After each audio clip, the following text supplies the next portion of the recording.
کہ اللہ سبحانہ وتعالیٰ اپنے پیارے نبی محمد رسول اللہ صلی اللہ علیہ وسلم سے فرماتا ہے یسألونک، یہ آپ سے پوچھتے ہیں۔ کون پوچھتا ہے؟ جو جھٹلانے والے لوگ ہیں، ہٹ دھرم کافر لوگ۔ عن الساعتی، قیامت کے بارے میں، ایانا مرساہا، کب آئے گی، یعنی اس کا بالکل مخصوص وقت ہمیں بتا دو، اس کا جو فکس ٹائم ہے قیامت کب آئے گی، کب مخلوق کے جو ہے قیامت میں وہ مبتلا ہوں گے۔ قل انما علمها عند ربی، انہیں صاف کہہ دو اس کا علم تو میرے رب کے پاس ہے، اور یہ ایک ایسا علم ہے جو اللہ سبحانہ تعالیٰ کے ساتھ خاص ہے۔ نبی کریم صلی اللہ علیہ وسلم جو مشہور حدیث جبرائیل ہے، جس میں جبرائیل علیہ السلام انسانی شکل میں آ کے دین اسلام، ایمان کے متعلق اور احسان کے متعلق پوچھتے ہیں، اس کے بعد کیا پوچھتے ہیں؟ متی الساعہ، قیامت کب ہے؟ تو رسول اللہ صلی اللہ علیہ وسلم نے کیا بہترین جواب جو ہے دیا کہ مل مسئول عنہ بعالم من السائل، کہ جس سے تم پوچھ رہے ہو، یعنی میں محمد رسول اللہ صلی اللہ علیہ وسلم کو بھی اس کا علم نہیں ہے، اور جو پوچھنے والا ہے یعنی جبرائیل علیہ السلام، جو فرشتے ہیں، سب سے افضل فرشتے جبرائیل علیہ السلام، سب سے افضل پیغمبر رسول اللہ صلی اللہ علیہ وسلم، ان کو نہیں معلوم، دونوں کو نہیں معلوم، تجھے بھی نہیں معلوم، مجھے بھی نہیں معلوم کیا پوچھ رہے ہیں۔ ہاں، اس کی نشانیاں آپ صلی اللہ علیہ وسلم نے بیان کی، تو ہم بھی یہی کہتے ہیں، جو اہل السنہ والحدیث اور سلفی لوگ ہیں، صحیح العقیدہ، جو شرک اور بدعت والے عقیدے رکھتے ہیں، جو رسول اللہ صلی اللہ علیہ وسلم کی شان میں غلو کرتے ہیں اور سمجھتے ہیں بڑی محبت ہے، اور کہتے ہیں نبی صلی اللہ علیہ وسلم غیب جانتے ہیں، انہیں پکارو مدد کے لیے وغیرہ، تو ہم کہتے ہیں کہ نبی کریم صلی اللہ علیہ وسلم کو اللہ تعالیٰ وحی کے ذریعے جو غیب کی خبریں ہیں، جنت جہنم، پچھلے واقعات، قصے، دینی احکام، اللہ بتلاتا ہے۔ اس کو کہتے ہیں غیب پر مطلع کرنا، اطلاع علی الغیب، یعنی غیب اللہ عالم الغیب ہے، اس نے اپنے پیارے نبی کو بتایا اور انہیں ہم تک پہنچا دیا، تو ہمیں بھی وہ خبر بعد میں معلوم چل گئی رسول اللہ صلی اللہ علیہ وسلم کے ذریعے۔ یہ تو نہیں کہ آج میں اور آپ جو ہیں، آج میں اور آپ کوئی حدیث پڑھیں مثلا قیامت کی نشانیوں کے متعلق، تو آپ کہیں گے کہ میں بھی عالم الغیب ہوں، یہ بھی تو غیب کی خبریں ہیں، تو اسے جواب دیں گے کہ تمہیں تو رسول اللہ صلی اللہ علیہ وسلم نے بتائی ہیں، اور یعنی امام بخاری سے فلانے نے تم تک پہنچی ہے، تو ہے وہ غیب کی خبر جو اب تمہیں معلوم چل گئی ہے۔ تو یہ الگ چیز ہے، یہ تو ہم مانتے ہیں، جو یہ نہیں مانتا تو وہ رسول کیوں مانے گا؟ رسول کہتے ہی اس کو نبی اس کو کہتے ہیں جو اللہ سبحانہ تعالیٰ کے پیغام، جو غیب کی چیزیں جو ہمیں عام انسان کو معلوم نہیں، اللہ کے ذریعے پہنچاتا ہے، یہی تو رسالت پر ایمان لانے کا معنی ہے۔ لیکن جس چیز کا ہم رد کرتے ہیں، یعنی جو اہل البدع و شرک وغیرہ کرتے ہیں اللہ سبحانہ تعالیٰ کی صفات میں، کہ تم نبی صلی اللہ علیہ وسلم کو عالم الغیب مانتے ہو، وہ اللہ تعالیٰ جیسا مان رہے ہوتے ہیں، کیونکہ جب مثلا قصیدہ بردہ آپ سنیں، اس میں کیا ہے؟ من علمی کا لوح والقلمی، اللہ تعالیٰ کا جو علم ہے لوح و قلم کا، اے نبی وہ آپ کا علم ہے، جو کچھ ہوا، جو ہوگا، یہ سارا علم جو ہے آپ کو دے دیا گیا ہے، جو اللہ سبحانہ تعالیٰ کا علم ہے، ہر چیز کے بارے میں اللہ سبحانہ تعالیٰ کو علم ہے، چھوٹی بڑی ہر چیز کے تعلق سے۔ جس طرح ان کے جو ہے احمد رضا خان بریلوی اپنے ترجمہ قرآن میں کہتے ہیں، کنز الایمان ان کا ترجمہ قرآن ہے، کہ علمہ البیان، اللہ تعالیٰ فرماتا ہے میں نے انسان کو بیان سکھایا، تو اس کا ترجمہ کرتے ہیں کہ میں نے نبی صلی اللہ علیہ وسلم کو ما کان و ما یکون کا علم دیا، یعنی علم غیب جو ہوا اور ہوگا۔ ایسا نہیں ہے، جن چیزوں کی اللہ خبر دیتا آپ کو معلوم چلتا ہے اللہ کے بتانے سے، جن کی نہیں دیتا، دنیا کے یا آخرت کا کوئی معاملہ ہو تو آپ کو نہیں معلوم ہوتا اور آپ بتا دیتے ہیں۔ ایسے واقعات بہت سارے ہیں جس میں آپ صلی اللہ علیہ وسلم کو تکلیف پہنچی، صحابہ کو تکلیف پہنچی، اور دوسرے معاملات پیش آئے، اگر پہلے معلوم ہوتا آپ نہ کرتے۔ جن ایسی چیزیں جو آپ صلی اللہ علیہ وسلم نے فیصلہ کیا اور بعد میں اللہ تعالیٰ نے اس سے روک دیا یا تنبیہ کی، قرآن میں موجود ہیں، آپ نے قیدیوں کو کیوں آزاد کیا، آپ نے فلاں کیوں کیا، تو آپ کو غیب کا علم اس طریقے کا نہیں ہے۔ یہ لوگ جو غیب کا علم ہم سے منوانا چاہتے ہیں کہ یہ وہابی لوگ نہیں مان رہے، وہ علم ہے جو اللہ تعالیٰ کے ساتھ خاص ہے۔ مثلا قل لا یعلم من فی السماوات والارض الغیب الا اللہ، کہو زمین اور آسمان میں اللہ کے سوا کوئی غیب نہیں جانتا۔ تو اس آیت میں واضح ہے کہ ایک ایسا علم غیب ہے جو اللہ کے سوا کوئی نہیں جانتا۔ تم ہی لوگ بتاؤ بدعتیوں کون سا علم ہے؟ تو یہی علم ہے کہ اللہ تعالیٰ ابھی ہماری سن رہا ہے، دل کے حال جانتا ہے، میں دعا کروں پکاروں تو وہ سنے گا، کسی بھی زبان میں ہو، اور تم یہی والا علم نبی صلی اللہ علیہ وسلم اور اپنے اولیاء کے لیے منوانا چاہتے ہو کہ وہ ابھی بھی حیات ہیں، زندہ ہیں، دیکھتے ہیں، سنتے ہیں، مدد کرتے ہیں، بگڑی بنواتے ہیں۔ یہ تو اللہ سبحانہ تعالیٰ کے کرنے کا کام ہے، یہ اللہ تعالیٰ کے علم الغیب ہے، تو یہ ان کے لیے ثابت کرتے ہو، اور آیتیں وہ والی پڑھ کے لوگوں کو کنفیوز کرتے ہو مکس اپ کے، جو ہے کہ وہابی لوگ اور فلاں یہ توحید والے جو ہیں، دیکھو قرآن میں ہے کہ اللہ تعالیٰ نے فلاں خبر غیب کی بتائی نبی کو، اور تم نہیں مانتے۔ یہ تو ہم مانتے ہیں، تم جو منوانا چاہتے ہو اللہ تعالیٰ کا جو علم الغیب ہے اس کا ہم انکار کرتے ہیں۔ اللہ تعالیٰ کے علم الغیب کا تقاضا یہ ہے کہ انسان کیا کرے، اس سے دعا کرے، اس سے پناہ طلب کرے، اسے پکارے، ڈرتا رہے کہ اللہ مجھے دیکھ رہا ہے، میں کوئی گناہ نہ کروں۔ اور یہی چیز تم کہتے ہو پیر فقیر کا بھی خیال دل میں رکھو۔ ان صوفیوں کا باقاعدہ عقیدہ ہے تصور شیخ، یعنی جس طرح ہم نہیں، ابھی جو میں نے حدیث جبرائیل آپ کو سنائی، اس میں جو انسان کے دین کا سب سے اعلیٰ درجہ کیا ہے؟ احسان۔ ایک تو اسلام ہے جو ظاہری اعمال ہم کرتے ہیں، نماز روزہ، ایمان جو دل میں اور مضبوط ہوتا ہے۔ ایک اس سے بھی اعلیٰ درجہ کہ اللہ مجھے ہمیشہ دیکھ رہا ہے، میں اللہ تعالیٰ کو دیکھ رہا ہوں، تو پھر انسان گناہوں سے بچتا ہے۔ اتنا عظیم، سب سے عظیم عبادت ہے۔ تو سب سے عظیم عبادت بھی غیر اللہ کو یہ لوگ دے دیتے ہیں، یعنی ایک تو عام عبادت ہے، سب سے عظیم عبادت بھی غیر اللہ کو دے دی، یہ شرک نہیں ہے تو اور کیا ہے؟ اللہ کے سوا تو کوئی عبادت کے لائق نہیں۔ تو یہ کہتے ہیں چلتے پھرتے بھی تمہیں خیال یہ ہو کہ میرا پیر مجھے دیکھ رہا ہے، ولی نبی دیکھ رہے ہیں، ان کے ڈر اور حیا کی وجہ سے میں گناہ نہ کروں۔ اگر میں نے جو ہے یہاں سے گزرتے ہوئے جو ہے لاہور سے داتا جی کے نام کی جو ہے نظر نیاز نہیں دی تو کوئی عذاب آ جائے گا۔ میں اگر جو ہے سندھ سے گزر گیا، لال شہباز قلندر کے یہاں سیون شریف سے گزر گیا، یہ مشرکوں کا بھی عقیدہ ہوتا تھا بتوں کے تعلق سے کہ اگر ہم ایسے ہی گزر کے کوئی عذاب آ جائے گا، اس کی پھٹکار لعنت مجھ پہ پڑے گی، وہ دیکھ رہا ہے، وہ ہر چیز میری سن رہا ہے۔ تو یہ تو آخری درجہ ہے عبادت کا جو اللہ سبحانہ تعالیٰ کے لیے ویسے ہی مخصوص ہونا چاہیے۔ اتنی عظیم چیز بھی انسان اپنے دل کی کسی غیر کو دے دے تو پھر کیا اللہ تعالیٰ کے لیے اس کے پاس بچے۔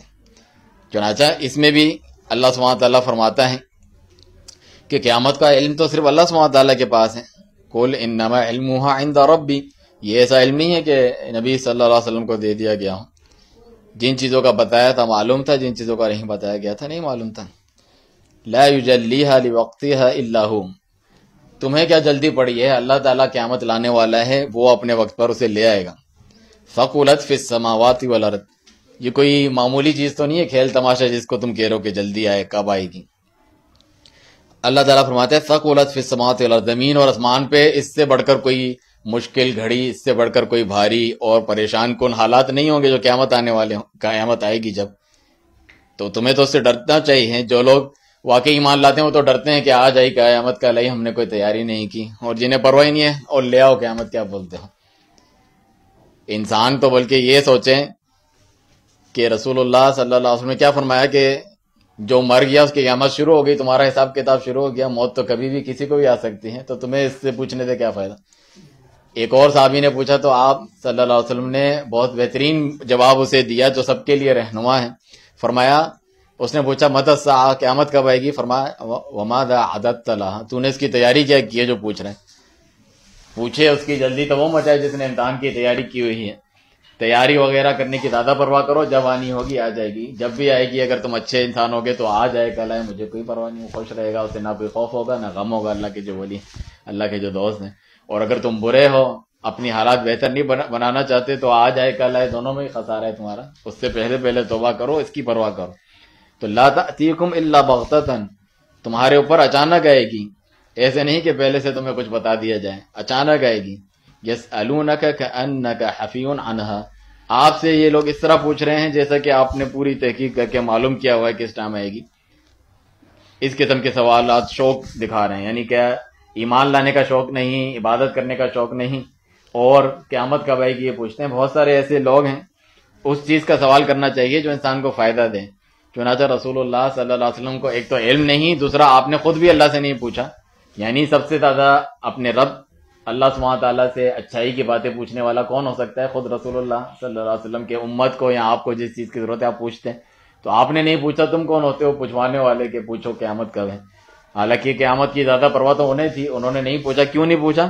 کیونکہ اللہ تعالیٰ کے ساتھ جو ہے ادب کا یہ تقاضا ہے کہ ایسی چیز نہ پوچھی جائے جس کا علم ممکن نہیں کہ مجھے دیا جائے، اللہ تعالیٰ کے ساتھ خاص ہے، اور جس کا کوئی فائدہ نہیں۔ تمہیں تو اس کی تیاری کرنی چاہیے، جو تیاری کرنے والے جنت میں لے جانے والے کام ہے، جہنم سے بچانے والے کام ہے، اس کا پوچھا کرو، جس طرح صحابہ کرتے تھے، جس طرح صحابہ کرام رضی اللہ عنہم کرتے تھے۔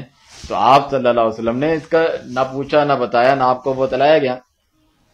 ہاں، اس میں ہمارے لیے بھی سبق ہے کہ وہ آپ حدیثیں سنتے ہوں گے کثرت سوال، یعنی بہت زیادہ سوال کرنے سے منع کیا گیا، وہ اس قسم کے سوال ہیں۔ یعنی آپ کو یہ نہیں پرواہ کہ نماز کیسی پڑھنی ہے، طہارت کیا ہے، صحیح عقیدہ غلط کیا ہے، لیکن آپ کو یہ پرواہ ہے کہ یعنی قیامت کب آئے گی، اور فلانا جو ہے جو گائے کا ذکر ہے سورہ بقرہ میں، اس کا جو ہے رنگ کون سا تھا، اس کے سینگ کتنے تھے، صاحب کہف کے کتے کا رنگ کون سا تھا، اس سے تمہارے ایمان میں نہ کمی ہوگی نہ زیادتی، نہ وہ تمہیں کوئی فائدہ دے گا۔ تو آج کے دور میں بھی بہت سے ایسے لوگ ہیں جو اس قسم کی فضول باتوں میں پڑے ہوئے ہوتے ہیں، جو ان کے کام کی چیز ہے اس کی پرواہ، کون سی پارٹی جیت رہی ہے، کس کا احتجاج ہو رہا ہے، اس کی زیادہ پرواہ ہے، لیکن ہمیں اپنے فجر کی نماز پڑھی نہیں پڑھی، سنت طریقہ کیا ہے کسی کام کو کرنے کا۔ ابھی ہم دوپہر کو پڑھ رہے تھے والدین کے لیے کیا دعا کرنی چاہیے، وہ قرآن سے بندوں کو نہیں آ رہی ہے، لیکن ان کو دوسری ساری چیزیں معلوم ہے کہ کیا کرنا چاہیے دنیا میں، اور اس کے بارے میں زیادہ پوچھتے ہیں جو ان کو فائدہ ہی نہیں دیتی ہیں۔ یسألونک کأنک حفی عنہا، آپ سے ایسے پوچھتے ہیں جیسا کہ آپ نے معلوم کر کے رکھا ہو۔ تو یہ نہ کسی نبی کو معلوم ہے نہ کسی فرشتے کو معلوم ہے، یہ وہ چیز ہے جو خود اللہ سبحانہ تعالیٰ نے حکمت کے تحت چھپا کے رکھی ہے، جس طرح سورہ طٰہٰ میں ہے کہ ان الساعۃ آتیۃ اکاد اخفیہا، قیامت آنے والی ہے لیکن میں اس کو چھپا رہا ہوں۔ اللہ تعالیٰ فرماتا ہے کہ میں اسے چھپا رہا ہوں تاکہ اللہ کے جنت کے شوق میں، اس سے ملنے کے شوق میں عمل کرو اور اس سے ڈرتے ہوئے بچنے کی کوشش کرو۔ بتا دیا جاتا تو پہلے سے وہ حکمت ختم ہو جاتی اس میں سے۔ قل انما علمها عند اللہ، پہلے کہا میرے رب کے پاس علم ہے، پھر اور مزید وضاحت کی کہ اس کا علم تو میرے رب اللہ تعالیٰ کے پاس ہے، ولکن اکثر الناس لا يعلمون، لیکن اکثر لوگوں کو علم ہی نہیں اس بات کا، معلوم ہی نہیں، اسی لیے تو وہ ایسی چیز کے پیچھے پڑے ہوئے ہیں جس کا انہیں فائدہ نہیں بلکہ نقصان ہے، کہ ایسی چیز جس کا کوئی فائدہ نہیں اس کے بارے میں سوال کرنا، ٹائم ویسٹ کرنا، اصل جو کرنے والے کام ہے وہ نہ کرنا۔ جو واجب ہے تم اس کی پرواہ کرو، اس کے احکام پوچھو، اس پر عمل کرو، جو تمہارے لیے نہ فائدہ ہے نہ ممکن ہے تمہارے لیے۔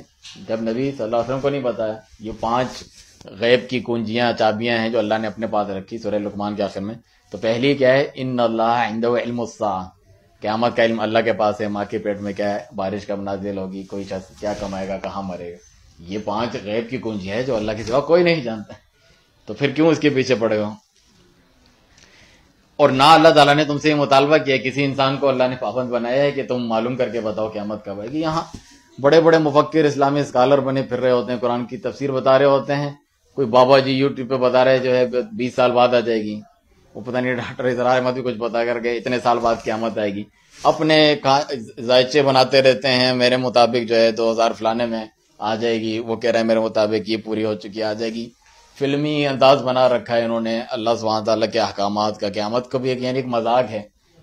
یہ جتنی قیامت کی نشانیاں آج کل تو اس میں تفریحی خاکے کلپس یہ بن رہے ہوتے ہیں، دجال ہے، قیامت کی نشانی ہے، سورج وہاں سے نکلنا ہے وغیرہ، عیسیٰ علیہ السلام کا نزول، اور یہ تمام چیزیں یاجوج ماجوج، سب نے اپنے مرضی کے سائنٹیفک جو ہے اس کی تشریحات دی ہوئی ہیں، یا ڈرامے فلمیں بنا رہے ہیں، مزاحیہ کلپس بنا رہے ہیں۔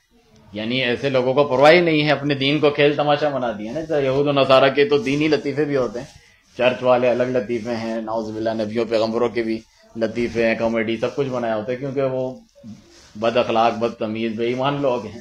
تم لوگ تو ایک مومنو، اللہ تعالیٰ نے کیا کہا، ہم نے سورہ مائدہ میں پڑھا تھا کہ ان لوگوں کی طرح نہ بن جانا جنہوں نے اتخذوا دینہم لہوا ولعبا، کھیل تماشا اپنے دین کو بنایا ہوا ہے۔ یہ کھیل تماشا نہیں ہے، اسی لیے کہا کہ یہ تو زمین اور آسمان پر بڑی بھاری چیز آنے والی ہے، اس کے بارے میں تم پوچھ رہے ہو، اس کی تیاری کرو۔ آگے فرمایا قل لا املک، اور مزید جب یہ صرف علم اللہ تعالیٰ کے پاس ہے تو دوسرا سوال یہ اٹھتا ہے جو میں نے ابھی وضاحت کی، کیا اے رسول صلی اللہ علیہ وسلم آپ کے پاس اس کا علم ہے؟ تو اس کا جواب اس کے بعد والی آیت میں کہ نہیں ہے میرے پاس علم۔ پھر اور دلیل دی کہ اگر علم ہوتا تو ساری بھلائیاں جمع کر لیتا اور جو ہے نقصان سے بچ جاتا۔ قل لا املک لنفسی نفعا ولا ضرا، کہو یعنی اللہ سبحانہ تعالیٰ ویسے تو عام آیات نازل کرتا ہے، اس قسم کی آیات جو توحید کے بارے میں ہے، جس میں یہ بیان ہے کہ اللہ کے علاوہ کوئی نفع نقصان کا مالک نہیں، چاہے وہ نبی فرشتہ کیوں نہ ہو، ان میں اللہ تعالیٰ لفظ بھی ایسے استعمال کرتا ہے، قل یعنی خود کہو، اپنے منہ سے انہیں کہو کہ جو ہے لا املکو، نہیں میں مالک ہوں، لنفسی اپنے لیے کسی نفع یا نقصان کا، فائدے یا نقصان کا، اپنے لیے نہیں ہوں تو دوسروں کے لیے تو بالکل بھی نہیں، اپنے لیے کسی نفع نقصان کا مالک نہیں ہوں، تمہارے لیے کیسے؟ یہ کہتے ہیں حاجت روا، مشکل کشا، نبیوں ولیوں کو پکارو۔ اتنی واضح آیت کے ہوتے ہوئے بھی کوئی تعویلات کر سکتا ہے، کوئی گمراہ ہو سکتا ہے۔ واقعی جس کے مقدر میں ہلاکت ہے، شرک کی اور گمراہی کی پٹی اس کے آنکھوں پہ پڑی ہوئی ہے، تو اسے یہ آیتیں نظر نہیں آتی۔ کتنی واضح آیت ہے، کوئی بھی یاد کر سکتا ہے۔ قل لا املک لنفسی نفعا ولا ضرا، سورہ انعام میں اس سے پہلے بھی یہ آیت تھی کہ کہو کہ میں نفع نقصان کا مالک نہیں، نہ غیب جانتا ہوں۔ ادھر بھی ہے کہو میں اپنے نفع نقصان کا بھی مالک نہیں ہوں۔ کیونکہ اللہ سبحانہ تعالیٰ نفع و نقصان کا مالک ہے، کائنات کو چلانے والا ہے، مجھے بھی تمہیں بھی ہر کسی کو، اور میرا علم غیب بھی نہیں ہے۔ وَلَوْ كُنْتُ أَعْلَمُ الْغَيْبَ لَاسْتَكْثَرْتُ مِنَ الْخَيْرِ وَمَا مَسَّنِيَ السُّوءُ۔ کتنی بہترین دلیل ہے۔ چلو اگر تم سمجھتے ہو کہ میں غیب جانتا ہوں، اگر میں غیب جانتا ہوتا تو سارے فائدے جمع کر لیتا اور کوئی نقصان نہیں پہنچتا۔ مجھے علم ہوتا کہ فلاں صحابہ کو ان کے ساتھ نہ بھیجوں منافقوں کے جنہوں نے انہیں قتل کر دیا جا کے لے جا کے، مجھے معلوم ہوتا تو ادھر کی جگہ میں ادھر سے حملہ کرتا۔ غزوہ احد میں تکلیف پہنچی، دانت مبارک جو ہے شہید ہو گئے، کیا کچھ تکلیف اٹھانی پڑی، اپنے قریبی رشتہ داروں ان کی شہادتیں، موت، تکالیف، بیماریاں، اور ہجرت کا سفر اور جہادی کتنی ساری چیزیں آپ کو کرنی پڑی تھی۔ اس کی وجہ سے آپ صلی اللہ علیہ وسلم مثلا یہودیوں کی دعوت قبول کی، ان کا کھانا بھی کھا لیا، اور بعد میں اللہ تعالیٰ نے بتایا اس میں زہر ہے اور آپ کو آخر تک تکلیف ہو رہی۔ معلوم ہوتا تو انسان خودکشی کرتا ہے کہ زہر کھاتا ہے، نہیں کھاتا، دعا قبول ان کی نہیں کرتا، ان کی دعوت قبول نہ کرتے۔ تو ایسے تو بہت سارے واقعات ہیں، ایک سے ایک واقعات ہیں۔ تو آپ خود سوچیں کتنی اچھی عقلی دلیل ہے کہ میں ساری خیر جمع کرتا، مجھے کوئی تکلیف نہ پہنچتی، سارے جو ہے فائدے کی چیزیں اپنے لیے جمع کر لیتا، اور جو چیزیں مجھے ناپسند ہے، کون اپنے آپ کو جان جوخم میں ڈالنا چاہتا ہے، بچنا چاہتا ہے اسے۔ تو یہ سب سے عدل دلیل، شیخ فرماتے ہیں سب سے بڑی یہ دلیل ہے کہ میں غیب نہیں جانتا۔ ان انا الا نذیر، میں تو صرف ڈرانے والا ہوں۔ اللہ کی دنیا اور آخرت میں جو عذاب آتی ہے، تکلیف اللہ تعالیٰ کی طرف سے آتے ہیں، اس سے تو میں ڈرانے والا ہوں کہ ایسے کام نہ کرو جس سے اس میں تم واقع ہو جاؤ، صحیح ہے، اس سے ڈرانے والا ہوں۔ اور بشیر کا مطلب ہے خوشخبری دینے والا ہوں کہ نیک کام کرو گے جنت ہے، نیک کام کرو گے دنیا میں بھی اللہ تعالیٰ کی طرف سے بھلائی ہے، جلدی ملے گی یا بعد میں ملے گی، یہ چیزیں بتانے والا ہوں۔ نبی صلی اللہ علیہ وسلم کو جو میں نے شروع میں بتایا، کوئی بھی نبی ہے اسے جو اللہ غیب کی خبر دیتا ہے آپ کو بتانے کے لیے، خود ان کے لیے، تو اس کا فائدہ یہ ہوتا ہے کہ ایسے کام کرو جس سے اللہ خوش ہو اور جنت ملے، ایسے کاموں سے بچو جس سے جہنم میں نہ جانا پڑے۔ تو یہ فائدے ہوتے ہیں۔ باقی یہ اس غیب کی چیزوں کا کیا فائدہ ہے جو تم ثابت کرتے ہو نبی کے لیے کہ جو ہے بچہ پیدا ہونے والا ہے، بچی پیدا ہونے والی ہے، بارش کب آئے گی وغیرہ، یہ تو اللہ تعالیٰ کے کرنے کے کام ہیں۔ اس سے تمہیں غیب کی چیز معلوم ہو جانے سے بھی کوئی فائدہ نہیں۔ ایک میں کہیں پڑھ رہا تھا، اتنی بہترین دلیل دی گئی، مثلا سورۃ الکہف آپ پڑھتے ہیں جمعہ کو، اس کے آخر میں جو خضر علیہ السلام اور موسیٰ علیہ السلام کا واقعہ ہے، آپ دیکھیں خضر علیہ السلام کو بعض ایسی چیزیں اللہ نے بتا دیں جو موسیٰ علیہ السلام کو نہیں معلوم تھی، وہ غیب کی چیزیں تھیں لیکن وہ عالم الغیب نہیں بنے۔ تو وہ جو کام کرتے تھے، جو ظاہری دین شریعت ہے اس کے خلاف ان کو لگتا تھا تو وہ اعتراض کرتے تھے۔ تو ابھی بھی یہ لوگ جو کہتے ہیں غیب معلوم ہے، غیب کی چیزیں معلوم چل جائیں تو ہم یہ کر لیں وہ کر لیں، اس کا فائدہ نہیں ہوگا۔ ظاہر لوگوں کو یہی لگے گا تم دین شریعت کے خلاف کام کر رہے ہو، تمہیں کیا پتا 5 سال بعد جا کر جو ہے فلاں بدعتی بن جائے گا یا کافر مشرک بن جائے گا، آج ہی میں اس کو مار دوں، یہی تمہارے لیے جائز نہیں ہے۔ تمہیں غیب کی خبر آنے سے تو اور نقصان آ جائے گا، لڑائی جھگڑے ہوں گے۔ موسیٰ علیہ السلام نے بھی جب 2-3 چیزیں دیکھیں اور پھر بعد میں انہوں نے بتایا اس کی یہ وجہ تھی، تو اس کا فائدہ نہ دیکھا، پھر ان کا ساتھ چھوٹ گیا دونوں کا، کیونکہ ظاہر شریعت پر عمل کرنے کو اللہ تعالیٰ نے بتایا ہے۔ غیب کی کس طرح نماز پڑھو گے تو اللہ تعالیٰ خوش ہوگا، رکوع کیسا ہے، سجدہ کیسا ہے، یہ فائدے کی چیز ہے نا۔ ایسی غیب کی خبریں جانو، یعنی قرآن پڑھو، حدیث پڑھو، یہ سارے غیب کی تو خبریں ہیں جو تم پر پڑھی جاتی ہیں، صحیح ہے۔ لیکن یہ چیزیں کہ جو ہے کس نے کیا چیز چوری کی ہے، کل کیا ہونے والا ہے، جادو کس نے کرایا، عامل لجموئی کے پاس جانا، شیطانی چیزیں جو سیکھتے ہیں، اس کا کوئی فائدہ نہیں ہے بلکہ نقصان ہی ہے۔ جھگڑے پھڈے فساد، ایک دوسرے پر تہمتیں یہی لگے گی، کیونکہ اللہ سبحانہ تعالیٰ کے علم غیب کا تو کوئی مقابلہ نہیں ہے۔ انسان کو پتہ بھی چل جائے تو اس کا فائدے کی جگہ نقصان ہے۔ اسی لیے یہاں پر دیکھیں جو کرنے کے کام یہ ہیں کہ میں نذیر اور بشیر ہوں، نیک کام کرنے والوں کو خوشخبری دیتا ہوں، برے کام کرنے والوں کو ڈراتا ہوں۔ تو شیخ عبد الرحمن السعدی رحمہ اللہ بھی آخر میں یہ بات دہراتے ہیں کہ یہ جتنی بھی آیات کریمات ہیں واضح طور پہ ظاہر کرتی ہیں ایسے لوگوں کی جہالت جو نبی کریم صلی اللہ علیہ وسلم سے دعا کرتے ہیں، آپ کو پکارتے ہیں، آپ سے جو ہے بگڑی بنانے والا سمجھتے ہیں، آپ سے پناہ طلب کرتے ہیں، عقیدہ رکھتے ہیں کہ آپ نفع نقصان کے مالک ہیں۔ ایسے مسلمانوں کی حالت ہو تو کہاں اللہ کی مدد ہے۔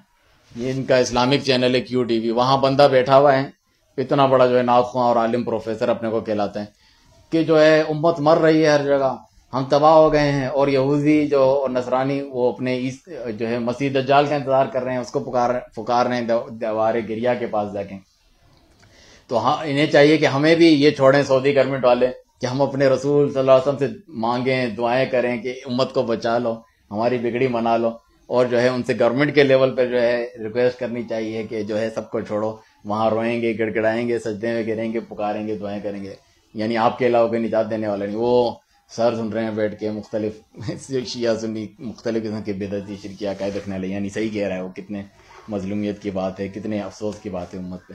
اب آنکھیں کھولے خدا کا واسطہ، ایک طرف کفر آ چکا، دوسری طرف شر آ چکا ہے. وہ دیوارے گریا پر کھڑے ہو کر اپنے مسیح کا یعنی دجال کا انتظار کر رہے ہیں اور کہہ چکے ہیں کہ وہ آنے والا ہے. وہاں جیسس کو پکارا جا رہا ہے. پوری دنیا ایک طرف ہو چکی ہے، مسلمان ایک طرف ہے. اب صرف ایک امان کی جا ہے، وہ ہے گنبد خضرا کے مکی. آئیے مل کر میں سربراہ مملکت سے ایک بار پھر گزارش کرنا چاہتا ہوں کہ بیٹھ کے سعودی عرب سے رابطہ کریں، رابطہ کر کے ان سے کہیں کہ ہم سرکار مدینہ صلی اللہ علیہ وسلم کی بارگاہ میں آنا چاہتے ہیں. مواجہ کے سامنے بیٹھیں، روضہ رسول کے سامنے بیٹھیں، سنہری جالیوں کے سامنے بیٹھیں، عرض کریں ادرکنی یا رسول اللہ ہماری مدد فرمائیے. ہماری پگڑیاں، ہماری طاقتیں، ہماری عزتیں، ہماری شہرتیں، ہماری حکومتیں، ہماری کرسیاں سب آپ کے ہاتھ میں ہیں، آپ کے اختیار میں، آپ کے سامنے رکھ دی. ہمیں طاقت بنا دیں، مسلم امہ بنا دیں تاکہ ہم کفر کے خلاف کھڑے ہو سکیں. حالانکہ یہ افسوس کی بات ہے کہ جو وہ شرک بکر ہے، اللہ سبحانہ تعالیٰ نہیں ہے تمہاری مدد کرنے کے لیے.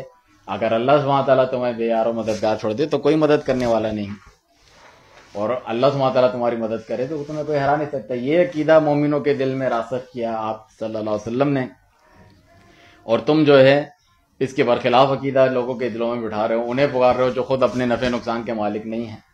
اللہ سبحانہ تعالیٰ تو خود جہاد کے معاملات میں یہ دلائل ثبوت دیتا ہے. جس طرح جو ہے ہم نے پڑھا غزوہ احد کے تعلق سے سورہ آل عمران میں کہ وما محمد الا رسول قد خلت من قبلہ الرسل افإن مات أو قتل انقلبتم على أعقابكم، کہ محمد صلی اللہ علیہ وسلم تو رسول ہیں جس طرح پہلے بھی رسول آئے. اگر وہ اپنے خود وفات پا جائیں یا شہید کر دیے جائیں اللہ کے راہ میں تو کیا تم دین کو چھوڑ دو گے؟ یعنی جب تک نبی تھے تو دین تھا، وہ مدد کرتے تھے، وہ سنتے تھے، وہ ہماری بگڑی مناتے تھے. اب وہ چلے گئے تو اللہ بھی نعوذ باللہ نہ رہا، دین بھی نہ رہا وغیرہ، کوئی مدد کرنے والے نہیں مسلمانوں. اتنی بدعقیدگی میں دیکھ لیں، لیکن کبھی حضور کی ذات پر بات نہیں ہوئی تھی. اول من انکر التوسل والاستغاثہ والنداء ہوا ابن تیمیہ. سب سے پہلا شخص، امام نبہانی نے شواہد الحق میں لکھا ہے، پہلا شخص جس نے توسل سے، استغاثے سے اور ندا سے انکار کیا وہ ابن تیمیہ تھا. اس سے قبل امت میں اسلام کا فتنہ موجود نہیں تھا، اس لیے کہ لوگ حضور کی چوکھٹ پہ حاضر ہوا کرتے تھے اور حضور کو نجات دہندہ سمجھتے تھے. جب ضرورت باقی نہ رہے گی تو چوکھٹ پہ کیوں کوئی حاضر ہوگا؟ تو استغاثہ اور توسل کا انکار کر دیا.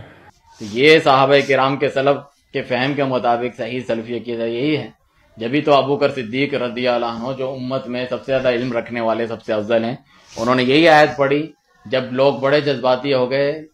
عمر بن خطاب رضی اللہ عنہ جیسے صحابی جن کی تائید میں قرآن کی آیتیں اترا کرتی تھیں، جن کی زبان پر حق جاری کر دیا گیا، وہ بھی جذباتی ہو کے کہنے لگے کہ جو کہے گا کہ محمد رسول اللہ صلی اللہ علیہ وسلم وفات پا گئے اس کی گردن اڑا دوں گا، جذبات کی وجہ سے. لیکن صحیح مومن مسلمان وہ ہے جذبات اس کے ماتحت رہتے ہیں اللہ تعالیٰ کی شریعت کے.